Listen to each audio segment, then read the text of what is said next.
Halo, apa kabar teman-teman? Sekarang kita sampai pada Islamologi seri yang ketiga. Kali ini kita akan membahas mengenai Isa Al-Masih versi Quran, ya. Dan dari mana saja sumber-sumber kisah dongeng mengenai Isa Al-Masih ini diambil. Dukung terus pelayanan Al-Hayat Indonesia melalui Patreon. Profilnya ada di layar Anda, Al-Hayat Indonesia. Dan berapapun besarnya dukungan teman-teman untuk Al-Hayat Indonesia berfull timer, kami akan sangat berterima kasih sekali. Kami akan terus membuat video-video apologetika mengenai Islamologi. Saksikan video pendek berikut ini.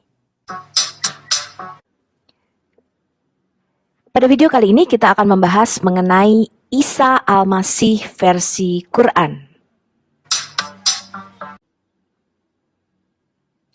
Tahukah teman-teman bahwa Nabi Isa Al-Masih itu adalah nabi yang namanya paling banyak disebutkan di dalam Al-Quran.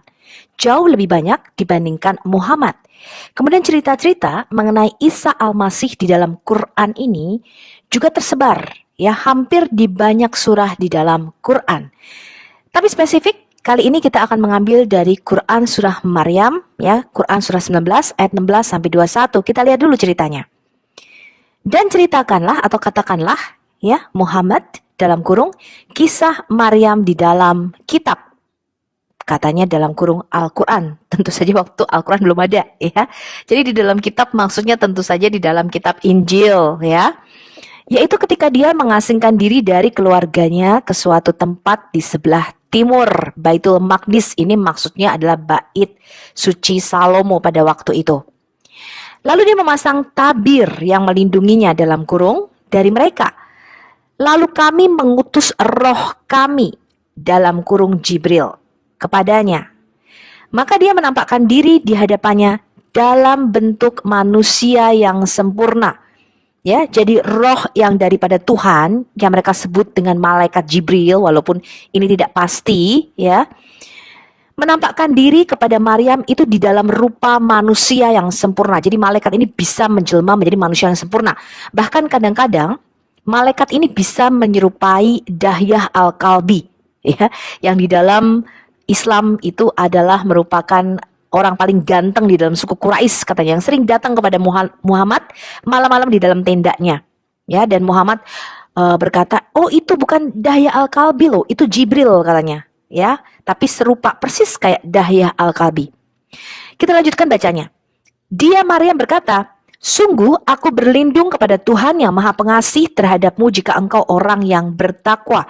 Ya, jadi Maryam ini pertamanya takut nih, siapa nih kok ada laki-laki, ya, datang-datang di kamar gue, katanya, ya. Kemudian dia, Jibril dalam kurung, berkata, sesungguhnya aku hanyalah utusan Tuhanmu untuk menyampaikan anugerah kepadamu seorang anak laki-laki yang suci.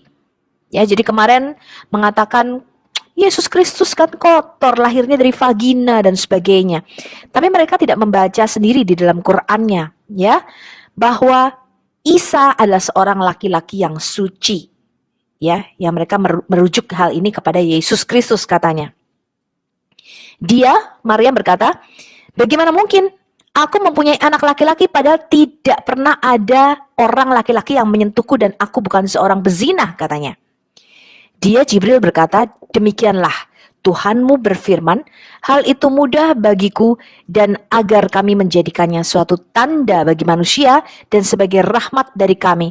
Dan hal itu adalah suatu urusan yang sudah diputuskan. Jadi di dalam cerita ini kita melihat siapa yang memberikan kabar gembira kepada Maria? Roh Allah, ya. Mereka menganggapnya ini Jibril, tapi tidak ada tulisan Jibril sama sekali di situ, ya. Sumber cerita, ya, ini adalah di dalam Injil Apokrifa Yakobi, ya, atau Injil Proto Evangelium Yakobi. Ini kisah mengenai Maryam ada di situ.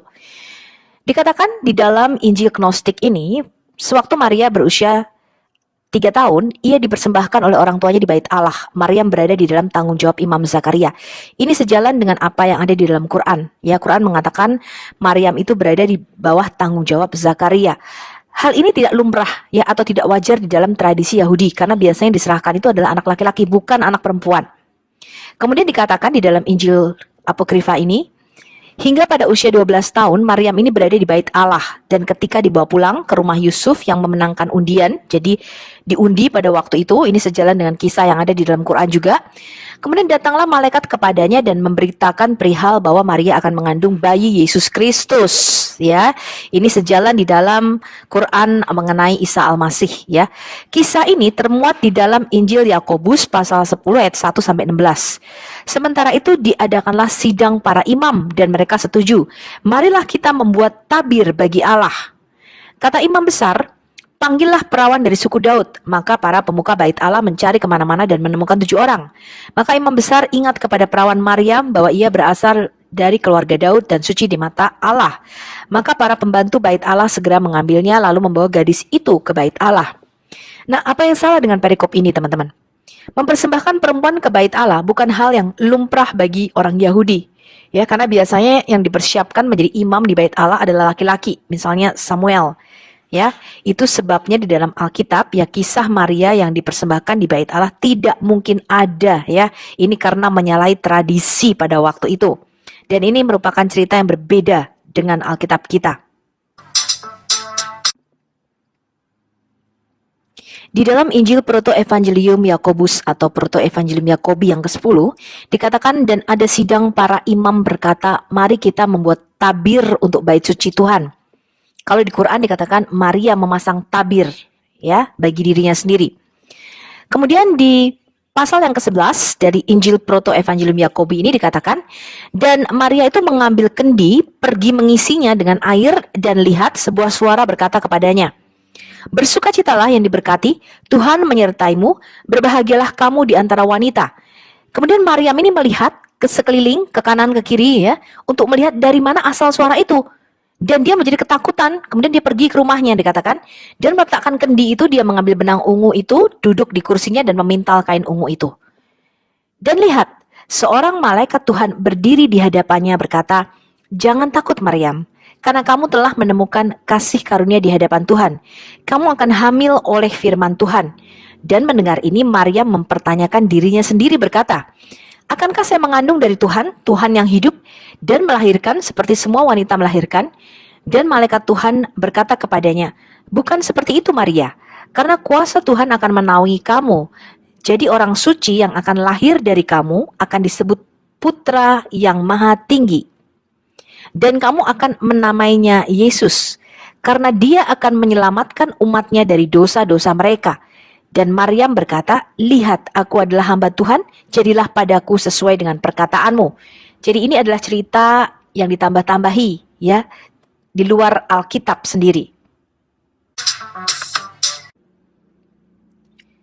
Sekarang kita lihat nih teman-teman, Injil Proto-Evangelium Yakobi ya.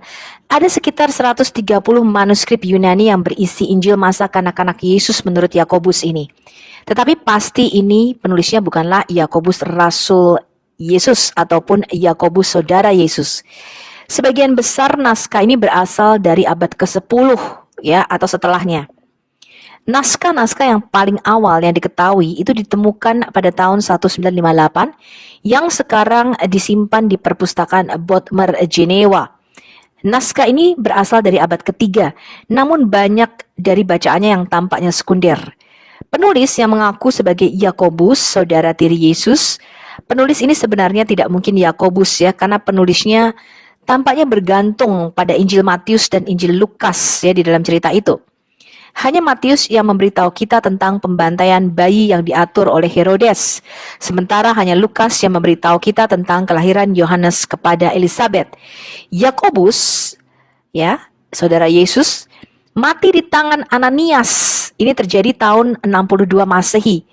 Dan karena Injil Matius dan Injil Lukas disusun kemudian, Injil Yakobus masa kanak-kanak Yesus ini pastilah mempunyai nama samaran, dan inilah Injil yang palsu ya. Kita tidak memakainya walaupun katanya ada gereja yang memakai Proto-Evangelium Yakobi ini. Tetapi kalau kita melihat dia dari integritas manuskrip itu sendiri, tidak mungkin ini yang menulis adalah Yakobus, dan ini pasti bukan cerita aslinya. Kita lanjutkan baca kisahnya ya, kelahiran Isa Al-Masih versi Quran. Quran Surah Maryam, Quran Surah 19 ayat 22 sampai 26. Maka dia Maryam mengandung lalu dia mengasingkan diri dengan kandungannya itu ke tempat yang jauh. Jadi di sini tidak ada cerita mengenai Yusuf dan sebagainya, ya. Kemudian rasa sakit akan melahirkan, memaksanya bersandar pada pangkal pohon kurma. Dia Maryam berkata, "Wahai betapa baiknya aku mati sebelum ini dan aku menjadi seorang yang tidak diperhatikan dan dilupakan." Jadi Maryam ini diceritakan di dalam Quran sangat kesakitan. Ya, ini tidak sesuai dengan Alkitab, ya. Maka dia berseru kepadanya dari tempat yang rendah. Ini tidak tahu siapa yang berseru, ya teman-teman. Kalau Quran mengatakan ini Jibril, tapi di situ tidak ada tulisannya sebenarnya. Orang yang berseru dari tempat yang rendah ini berkata, "Janganlah engkau bersedih hati, sesungguhnya Tuhanmu telah menjadikan anak sungai di bawahmu. Dan goyanglah pangkal pohon kurma itu ke arahmu. Niscaya pohon itu akan menggugurkan buah kurma yang masak kepadamu." Jadi udah dalam kondisi mau melahirkan, kesakitan, masih harus menggoyangkan sebuah pohon kurma. Anda tahu batang pohon kurma itu satu pelukan manusia dewasa, ya. Jadi pohonnya sangat kuat sekali, nggak mungkin bisa digoyang, ya. Kemudian berkata, "Maka makan dan minum dan bersenang hatilah engkau. Jika engkau melihat seseorang, maka katakanlah, sesungguhnya aku telah bernasar berpuasa untuk Tuhan yang Maha Pengasih, maka aku tidak akan berbicara dengan siapapun pada hari ini." Dari mana cerita dongeng ini diambil? Ini adalah Injil palsu Matius, ya. Ini adalah Injil pseudo Matius 20. Beberapa penggalan dari isi Injil ini adalah kisah Yesus yang dilahirkan di bawah pohon kurma.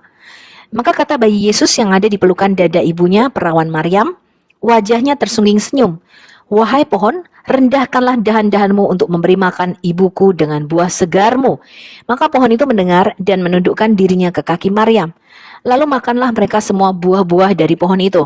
Setelah itu, ketika mereka sedang mengumpulkan buah-buah itu, pohon itu masih menunduk, menunggu perintah selanjutnya. Kemudian Yesus berkata, "Angkatlah dirimu wahai pohon kurma, dan satukanlah dirimu dengan pohon-pohon Bapakku yang di surga. Tetapi bukalah akar-akarmu dan berikanlah airmu dari tanah untuk menyegarkan kami di sini." Demikianlah mereka telah memakan dari buah kurma itu dan meminum air segar yang keluar dari akar-akar pohonnya. Dan ketika mereka melihat air itu, mereka mengisi kantong airnya penuh. Maka disegarkan dahaga mereka, mereka sangat senang sambil memuji Allah. Jadi dari sini kita melihat sumber cerita dongeng di dalam Quran ini adalah Injil palsu, ya.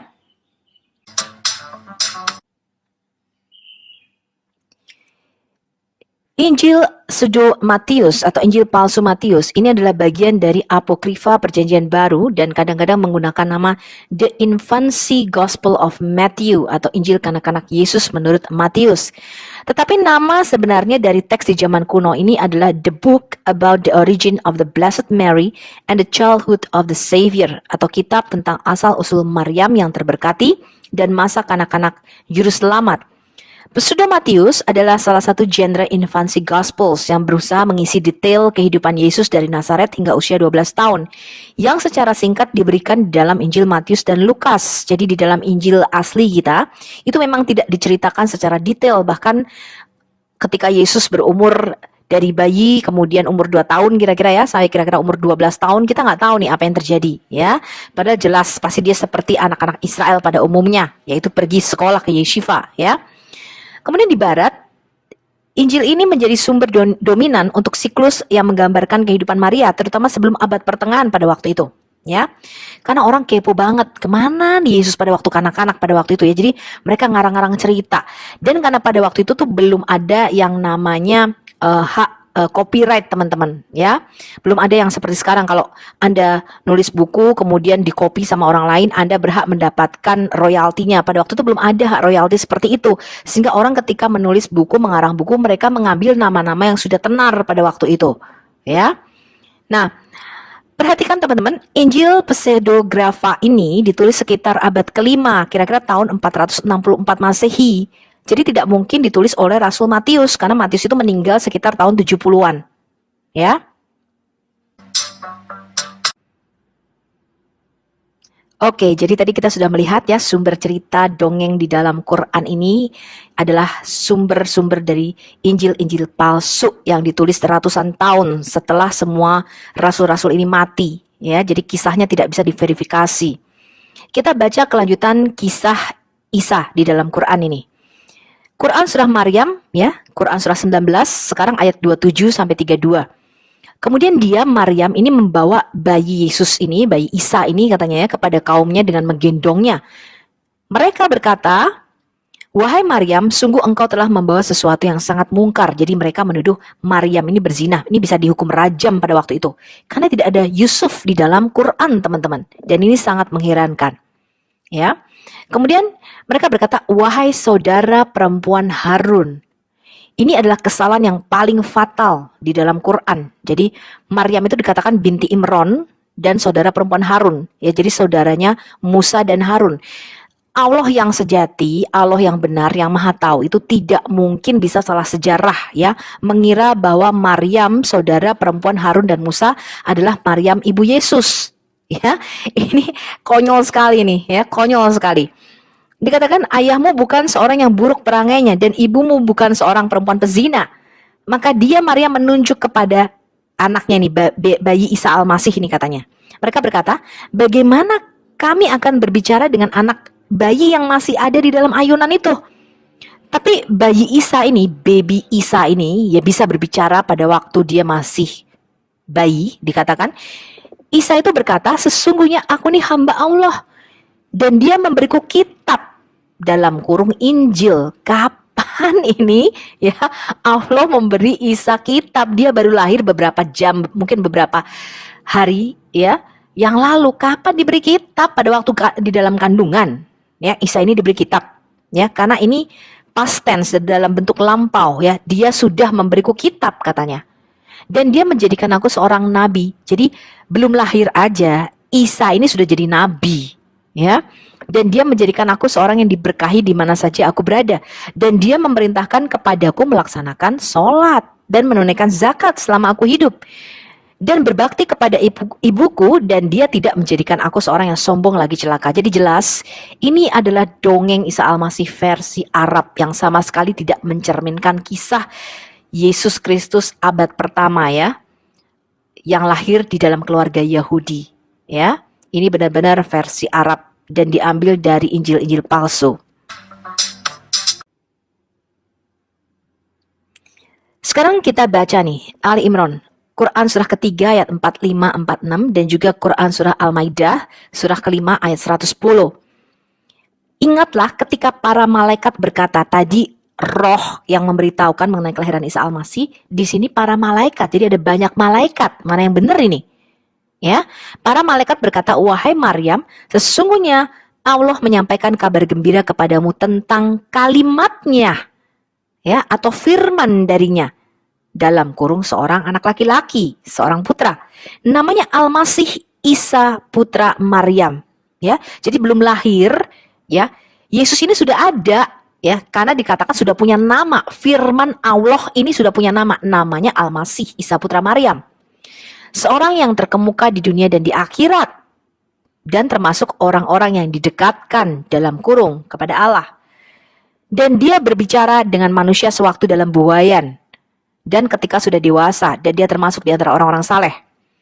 Kemudian kita baca di Al-Maidah, dan ingatlah ketika Allah berfirman, "Wahai Isa putra Maryam, ingatlah nikmatku kepadamu dan kepada ibumu sewaktu aku menguatkanmu dengan Rohul Kudus. Engkau dapat berbicara dengan manusia pada waktu masih dalam buayan dan setelah dewasa. Dan ingatlah ketika aku mengajarkan menulis kepadamu." Wow. Jadi tadi diberi kitab itu maksudnya diajar menulis pada waktu Isa di dalam kandungan, ya. Mengajarkan menulis kepadamu hikmah, Taurat dan Injil. Tadi ingat ya di surah Maryam dikatakan Isa itu sudah diberikan kitab, pada waktu dia di dalam kandungan. Dan ingatlah ketika engkau membentuk dari tanah berupa burung dengan seizinku. Kemudian engkau meniupnya, lalu menjadi seekor burung yang sebenarnya dengan seizinku, katanya. Dari mana cerita dongeng ini diambil? Sumber cerita dongeng ya di mana dikatakan Isa Al-Masih ini bicara sejak waktu masih bayi atau umur beberapa hari. Ini adalah The Syriac Infancy Gospel atau Injilu Tufuliyah ya, atau di Arabic Infancy Gospel. Dikatakan di dalam Injil Apokrifa ini, ketika itu Yesus ya, dia itu masih kecil, masih bayi, berbaring di buaian ibunya, dia berkata kepada Maria, ibunya, "Sesungguhnya aku adalah Al-Masih, anak Allah, Logos atau firman yang telah engkau bawa atau engkau kandung, seperti yang malaikat Jibril katakan kepadamu, dan Bapakku telah mengutus aku untuk keselamatan dunia." Nah, Injil masa kanak-kanak Yesus dalam bahasa Suriah ini juga dikenal sebagai Injil masa kanak-kanak Yesus dalam bahasa Arab. Ini adalah tulisan apokrifa perjanjian baru tentang bayi Yesus dan kemungkinan disusun pada awal abad ketiga. Ini merupakan cerita dongeng dari Mesir ya, dan sebagian didasarkan pada Injil masa kanak-kanak Yesus menurut Thomas dan Proto Evangelium Yakobi. Hanya ada 2 manuskrip yang masih ada yang sekarang ya. Ini berasal dari tahun 1299 Masehi dan abad ke-15 atau 16 dalam bahasa Arab. Mereka disalin di wilayah Irak Utara dan menunjukkan pengaruhnya di dalam Al-Quran. Kalau kita perhatikan cerita dongeng di dalam Quran ini ada yang aneh teman-teman. Quran surah Maryam ya. Quran surah 19 ayat 30 sampai 31. Ketika Maryam menunjuk kepada baby Isa ini, mereka berkata nih orang-orang Yahudi katanya ya, bagaimana kami bisa berbicara dengan anak bayi ini yang masih dalam ayunan, masih kecil, belum bisa ngomong, baru lahir dia. Isa berkata, "Sesungguhnya aku hamba Allah, dia telah memberiku kitab dalam kurung Injil dan dia menjadikan aku seorang nabi." Muhammad saja butuh waktu sampai usia 40 tahun untuk menjadi seorang nabi. Ya, dia berusia 40 tahun ketika menerima wahyu pertama, konon katanya demikian, dan butuh sekitar 23 tahun sampai wahyu itu selesai. Tapi di Maryam 19 ya, ayat 30 sampai 31 ini dikatakan, bayi yang baru lahir ini, Isa ini konon sudah menyatakan dia telah memberi saya kitab. Ya, ini bentuk lampau, jadi sudah diberi kitab. Menurut Anda, kapan Isa ini menerima bukunya? Apakah dia telah menerima kitab itu saat berada di dalam kandungan, bahkan sebelum Isa itu lahir? Sekarang kita lihat nih, Quran surah Maryam, Quran surah 19 ayat 33 sampai 36. Dan kesejahteraan semoga dilimpahkan kepadaku pada hari kelahiranku, pada hari wafatku, dan pada hari aku dibangkitkan hidup kembali. Ini harusnya perkataan Isa, ya. Itulah Isa putra Maryam. Harusnya di sini adalah perkataan kebenaran atau the saying of truth, ya. Dan mereka ragukan kebenarannya. Jadi Isa putra Maryam itu adalah kalimat Allah yang benar, ya. Tidak patut bagi Allah mempunyai anak, maha suci dia apabila dia hendak menetapkan sesuatu, maka dia hanya berkata kepadanya jadilah, maka jadilah sesuatu itu. Isa berkata, dan sesungguhnya Allah itu Tuhanku dan Tuhanmu, maka sembahlah dia, inilah jalan yang lurus. Nah, ini yang dikatakan di Quran surah Maryam. Tiba-tiba di sini Allah menyangkal ya, dia tidak punya anak ya. Jadi ini adalah sesuatu yang membingungkan di dalam Quran. Sekarang kita lihat lagi kisah dongeng lainnya di dalam Quran. Quran surah Ali Imran, ya, Quran surah ketiga ayat 49. Dan sebagai rasul kepada Bani Israel, dia berkata, aku telah datang kepada kamu dengan sebuah tanda atau mujizat dari Tuhanmu, yaitu aku membuatkan bagimu dari tanah, ya, berbentuk seperti burung, lalu aku meniupnya, maka ia menjadi seekor burung dengan izin Allah. Dan aku menyembuhkan orang yang buta sejak dari lahir dan orang yang berpenyakit kusta. Dan aku menghidupkan orang mati dengan izin Allah, dan aku beritahukan kepadamu apa yang kamu makan dan apa yang kamu simpan di rumahmu. Sesungguhnya pada yang demikian itu terdapat suatu tanda kebenaran kerasulanku bagimu jika kamu orang beriman. Sekarang kita lihat dari mana kisah dongeng ini berasal. Kisah dongeng Yesus membuat dari tanah liat seekor burung ini berasal dari Injil Apokrifa menurut Thomas, Injil masa kanak-kanak Yesus menurut Thomas di Israel, ya, atau Thomas orang Israel. Dikatakan di situ, dan setelah membuat tanah liat yang lembut, dia membuat dari situ 12 burung pipit. Injil Thomas ini juga dikenal sebagai Injil Koptik Thomas. Ini adalah Injil perkataan non-kanonik. Buku ini ditemukan di dekat Nag Hammadi di Mesir pada bulan Desember 1945 di antara sekelompok buku yang dikenal sebagai Perpustakaan Nag Hammadi. Para ahli berspekulasi bahwa karya-karya itu dikuburkan sebagai tanggapan atas surat dari Uskup Athanasius yang menyatakan kanon kitab suci Kristen yang ketat, yang sudah ditutup pada waktu itu, ya. Injil pseudo Thomas atau Injil palsu Thomas ini adalah hasil rekaan orang lain yang mengaku sebagai Thomas ya. Namun sebenarnya bukan Thomas murid Yesus. Injil yang tidak bertanggung jawab ini ditulis kira-kira sekitar abad keempat ya, tahun 320-an, sehingga tidak mungkin ditulis oleh murid Yesus pada waktu itu sudah meninggal semua ya. Rasul Yohanes tuh meninggal kira-kira tahun 90-an. Dalam Injil ini termuat ya, konon kanak-kanak Yesus ketika berusia 5 tahun sedang bermain-main di gerbang jalan. Dia mengumpulkan air yang kotor dan dibuatnya menjadi jernih, dan dilakukannya hanya dengan satu kata, dengan berfirman saja. Jadi diambilnya sebagian tanah itu dan dibuatnya 12 bentuk burung-burung. Padahal hari itu adalah hari Sabat ketika Yesus melakukan itu. Bersama dengan dia, banyak anak-anak kecil bermain-main sampai ada seorang Yahudi yang mengetahui apa yang diperbuat Yesus pada hari Sabat. Maka pergilah orang Yahudi itu kepada Yusuf dan berkata, "Lihat anakmu, dia bermain-main di genangan air dan mengambil lumpur tanah dan dijadikannya 12 burung. Padahal perbuatan itu jelas melanggar kesucian hari Sabat."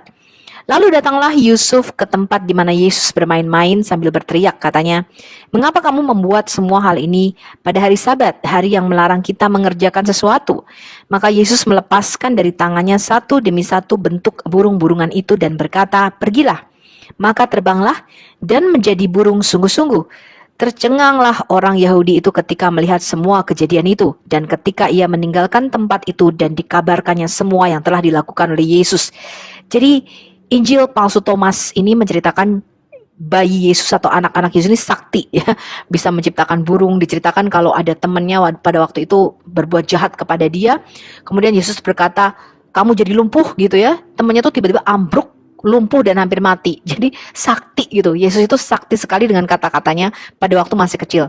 Tapi jelas saja kita tidak mempercayai hal-hal seperti ini ya teman-teman, karena ini merupakan Injil palsu yang tidak diterima oleh gereja. Tapi kenapa bisa masuk cerita ini di dalam Quran? Sekarang kita lihat kisah Maryam, Ibu Isa versi Quran.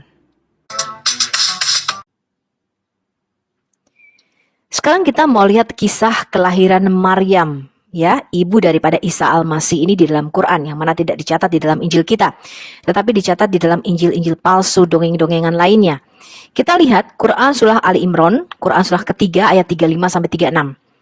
"Dan ingatlah ketika istri Imran berkata, 'Ya Tuhanku, sesungguhnya aku bernasar kepadamu, apa dalam kurung janin yang dalam kandunganku kelak menjadi hamba yang mengabdi kepadamu.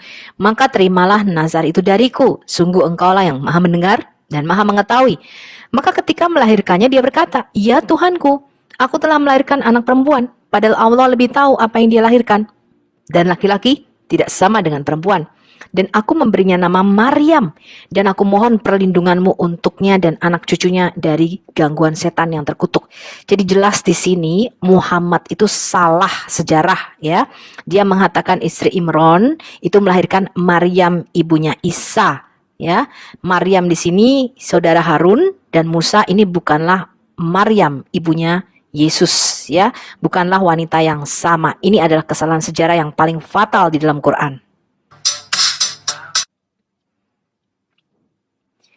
Cerita mengenai kelahiran Maryam ini tidak ada di dalam Injil atau kitab kita, tetapi tertulis di dalam Injil-Injil palsu, ya, antara lain di dalam Injil Proto-Evangelium Yakobi ini. Pasal 1, 2, dan 5. Dikatakan di dalam catatan, ke-12 suku Israel adalah Yoyakim dan istrinya Ana. Jadi ini adalah ayah dan ibu daripada Maryam menurut ya Injil palsu ini. Dan hari-hari yang telah digenapi, Ana dimurnikan dan memberikan payudara kepada anak itu, jadi menyusui anak itu dan memanggil namanya Maria. Injil Yakobus atau Proto-Evangelium Yakobi ini adalah Injil masa kanak-kanak abad kedua ya, yang menceritakan tentang konsepsi, kehamilan, dan kelahiran ajaib perawan Maria, asuhan dan pernikahannya dengan Yusuf, perjalanan pasangan suci ke Bethlehem, kelahiran Yesus, dan peristiwa segera setelahnya. Ini adalah pernyataan paling awal tentang keperawanan abadi Maria, yang berarti keperawanannya tidak hanya sebelum kelahiran Yesus, tapi selama dan sesudahnya. Dan meskipun dikutuk oleh Paus Innocentius I pada tahun 405 Masehi dan ditolak oleh Dekrit Gelasian sekitar 500 Masehi, Tapi Proto-Evangelium Yakobi ini menjadi sumber yang sangat berpengaruh untuk Mariologi.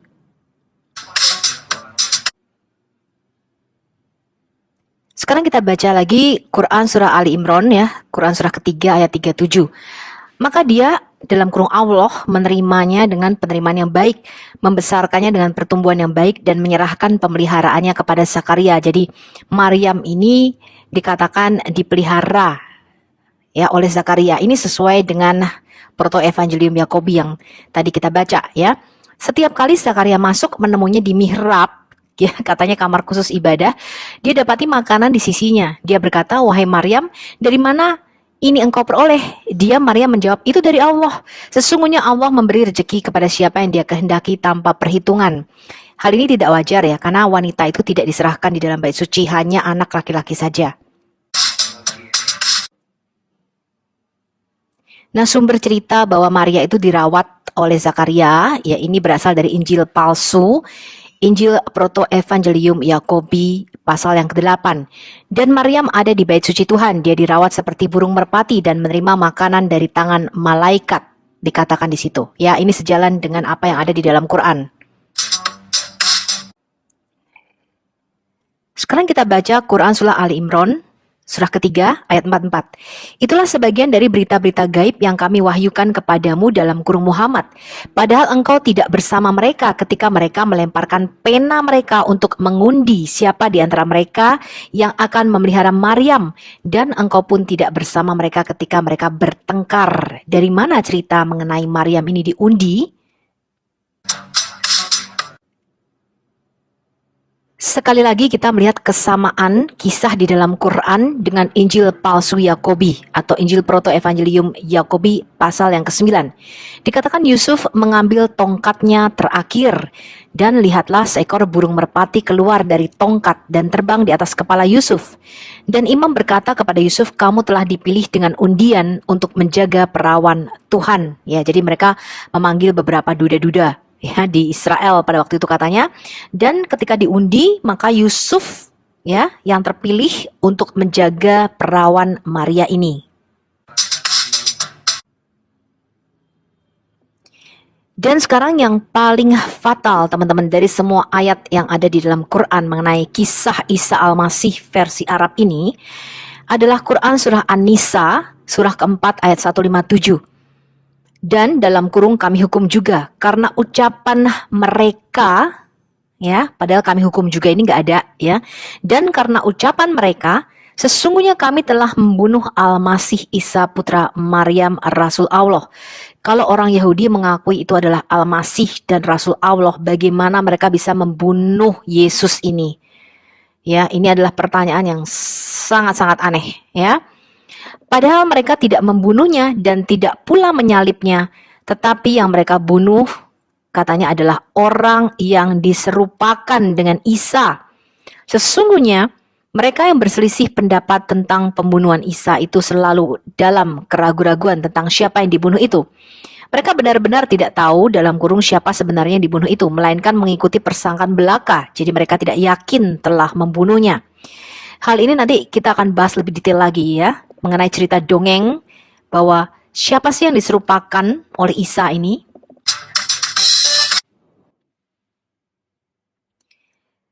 Pandangan bahwa Yesus itu hanya tampak disalibkan dan tidak benar-benar mati, ini sudah ada ya lebih dulu sebelum Islam. Dan ditemukan di dalam beberapa Injil palsu atau Injil Apokrifa. Irenaeus di dalam bukunya Against Heresies atau menentang bidat-bidat, menggambarkan keyakinan Gnostik yang sangat mirip dengan pandangan Islam. Dikatakan ya ini adalah Injil-Injil palsu ya. Dia sendiri tidak menderita kematian, tetapi Simon, seorang dari Kirene, dipaksa memikul salib sebagai penggantinya. Sehingga yang terakhir ini diubah rupa olehnya, sehingga dia dapat dianggap sebagai Yesus disalibkan karena ketidaktahuan dan kesalahan. Sementara Yesus sendiri menerima rupa Simon. Dan Yesus berdiri di dekat mereka, menertawakan mereka. Karena dikatakan di sini Yesus ini kekuatan inkorporeal. Jadi mereka itu meninggikan, nggak mungkin nih Yesus ini ke Allah kenapa disalib. Ya, jadi mereka mengatakan ini yang disalib pasti Simon dari Kirene nih, diubah rupanya, ya. Dikatakan Yesus adalah kekuatan inkorporeal dan nous atau pikiran dari Bapa yang belum lahir. Dia mengubah dirinya sesuka hatinya, dan dengan demikian naik kepadanya yang telah mengutusnya, mencemooh mereka sejauh dia tidak bisa ditahan dan tidak terlihat oleh semua orang. Ini ada di dalam bukunya ya, Against Heresies, buku 1 bab 24 bagian 40. Sampai di sini teman-teman, kita melihat bahwa Quran ini mix ya, mencampur kisah-kisah dongeng ya, dan dimasukkan di dalam yang mereka sebut sebagai kitabnya Tuhan dan firman-Nya Allah. Tetapi kita melihat tidak mungkin firman daripada Allah yang sejati ini diambil dari kisah dongeng-dongeng palsu seperti ini. Sampai jumpa pada Islamologi seri 4 berikutnya. Salam